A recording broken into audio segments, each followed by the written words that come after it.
What's up, agents, and welcome back to another Division video. The Master Manhunt is out and I've done it solo. I probably didn't do it with the most optimized build, but I wanted to give it a go. This is what I've come up with. Don't forget to like, share, comment and subscribe, and let's get straight into it. If you want to check out the full run, you can do.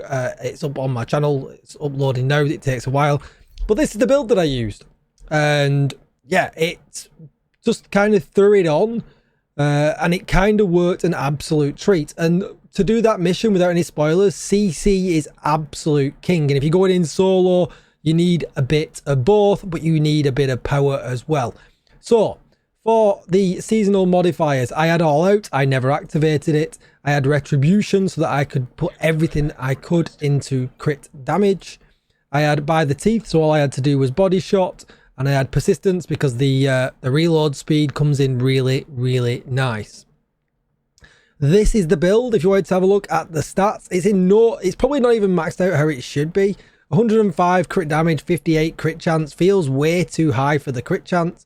But essentially I wanted 3 Lengmore, some survivability, and then damage as well. And that's kind of what I did. Bit of a Frankenstein build. So Gunner, because getting the ammo back from this, super important, because there was times where I ran out of ammo. This helped me out loads. Lexington was a great backup in them situations because it's super powerful. And as you can see here, I've got maxed out expertise 27 on both of these guns because damage is also king. Then my 3 Lengmore, so I went with the Lengmore mask because obviously we get the LMG damage from the 3-piece bonus. The explosive resistance actually came in handy for when you get hit with grenades and remote control cars. You get hit a lot from them. So it actually came in pretty handy. Crit chance, crit damage, weapon damage with a protection from elite mod. Then the holster, crit chance, crit damage with weapon damage. And then the backbone with armor, crit chance, crit damage, protection from elites, and perfectly unstoppable force.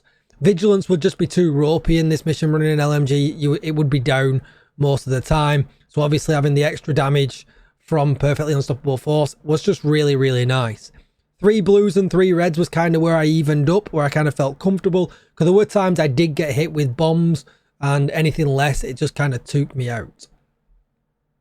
Then other pieces were a Palisade chest piece, armor, crit chance, crit damage, protection from elites, and obliterate, basically because I wanted the 10% armor on kill to make it 20% with Gunner.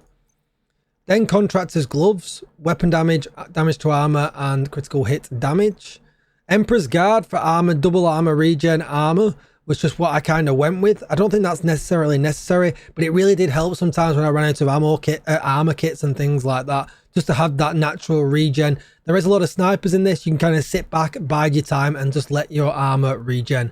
Decoy was an absolute must, and the Revive Hive also pulled me out of a couple of bad situations. But the gun that did it for me, I tried Pestilence, just sent Elmo's engine. I tried a few different things. I also tried Bullet King. What was the fire LMG called? Can't remember what it's called now because I put it back in my stash. The Iron Lung. And none of them kind of worked out for me. The gun that actually made the difference was just the blue screen. Mine's rolled with damage to armor, but the disruptor rounds absolutely made it so that I was able to do it. Because the disrupt from this thing was absolute king. It really, really was. Shooting an enemy marks the enemy, adds a stack to the agent up to counter 50. Shooting marked enemies refreshes the mark and adds stacks to the agent. When you deploy a non-shield skill, which was my decoy, remove all stacks on the agent and the marked targets trigger the effect. And it was just absolutely king for me. At 50 stacks, when you got pulse, disrupt, disorientate, it marked all the marked targets and all hostiles within 10 meters of the marked target. Get it for 5 seconds. And the effect will trigger immediately after any marked enemy is killed. So between my decoy and being able to just kill enemies and do it anyway, it was just absolute king. It just came in absolute clutch. I've never been a huge fan of the blue screen. I know there's a lot of people that really like it, but for this, it just absolutely put in the work. And it just made it so that I was able to win, basically. It really, really did. Could I have dropped down a blue? Probably. But now that I'm more used to the mission, learning where to go and things like that, it's probably a little bit easier. Couple of little tips that I didn't put in the video that I will send people this way. So in the first area, when you go in and you've got to do the computers, try and leave 3 snipers alive. No more will spawn, and go and do all the computers. Same in the next area, leave 2 enemies alive. It might not be 2, it might be 1 in the next area. But then you can get all the computers done and use the decoy and just kind of, you know, cover around until it's done. After that, it's kind of okay. You don't need to worry too much about it. You can just kind of kill everything, and there's not these infinite waves of enemies that are really, really annoying. But in the first 2 rooms, it's key is keeping some people alive. Snipers are probably the best ones to do, so that you can kind of get around and get the objectives done. After that, you're kind of fine. You can just kill because the waves aren't infinite. But they have particularly made them first 2 rooms much more difficult. And this was kind of just the way I thought of doing it. I've got some other ideas that might speed it up. Like I said, it took me over an hour.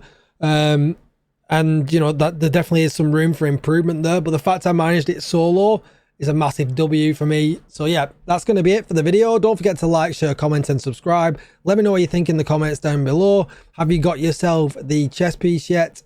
Effectively, it's bugged, so I've got a video on that as well. It's not working as intended. But yeah, thanks for watching, agents, and I'll see you in the next one. Bye bye.